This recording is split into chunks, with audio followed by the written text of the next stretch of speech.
Joining us this morning at Post 9 with his playbook for the rest of the year is Citi's global head of commodities, Ed Morse. Ed, it's always such a treat to have you because you've kept people pretty honest in the wake of some very bullish forecasts in and out during the course of the year.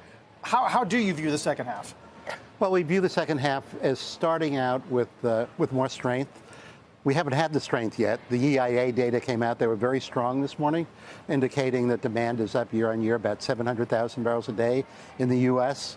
We thought that was going to be China, not the U.S. China is showing enough weakness that the market hasn't responded to this data release. So I'd say the summer driving season hasn't really started yet, and it's past Memorial Day, it's past July 4th. We still think that there's going to be a stock drop, but there's a lot of moving parts.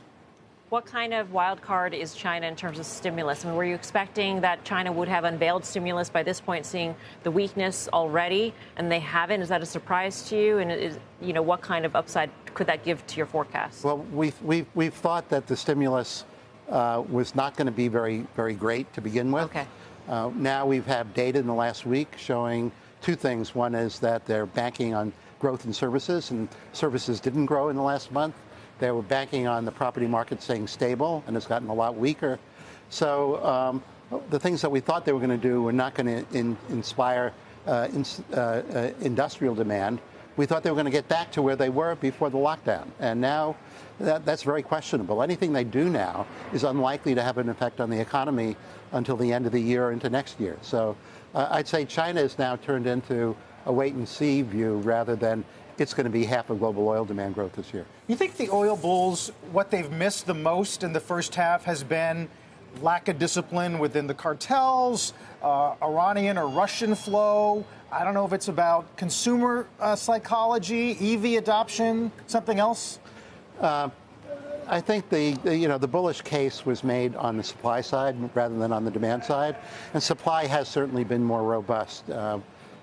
We noted that the so-called fragile five countries, the Libya, Iran, Iraq, Nigeria, and Venezuela, they were actually up 900,000 barrels a day in June of this year compared to they were last year. And that's a sleeper in the market.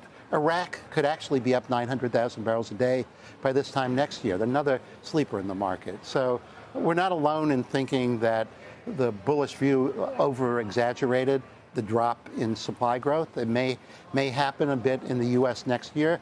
I think we can say fairly confidently that U.S. is going to continue to grow production. The latest final data show that the U.S. supplied more oil, final data for the month of April, than any country in the history of the world over the course of a month. And that's oil, biofuels, natural gas, liquids, all the things that are liquid that you think of as oil. What's your target, Ed? Is 82 on? Well, we have it at 82, not a high conviction What is the view. risk? What is the risk reward on that number? Is it more to the down? You sound more bearish, frankly, than bullish. Our firm view is very range bound. We thought the range was going to get a little bit higher, not get to the $90 level. It could get to the $90 level. Let's say we have two Category 3, 4, or 5 hurricanes hitting the Gulf Coast and hitting U.S. exports of natural gas, exports of petroleum products, exports of crude. And the thing about the U.S. at the moment is that the U.S. happens to be the largest exporter of LNG and the largest exporter combined on a gross basis, of crude oil and petroleum products. So that's the vulnerability for the summer. Finally, on metals, are you watching some of the export control conversations that are coming out of China regarding at least a couple specific metals? We're looking at the tit for tat that's going on. Because the semi companies don't seem to think it's material. I don't know whether they're trying to hope it's not or they actually believe it. Well, I think the China export market has been more a disappointing function of the global market. Exports are down, imports are down. Demand is down for the things that they are strongly in the export business of. Or there are some, like the case of aluminum, where most of the smelters are in an area that have been, where the electricity, the power base is hydro, and the hydro's been down. So aluminum production's been down. Aluminum's been a little stronger as a result. But, copper demand is, well down. And I think once we see a revival in China, we'll see the demand going up, but it's going to be battery power related, and it'll be global.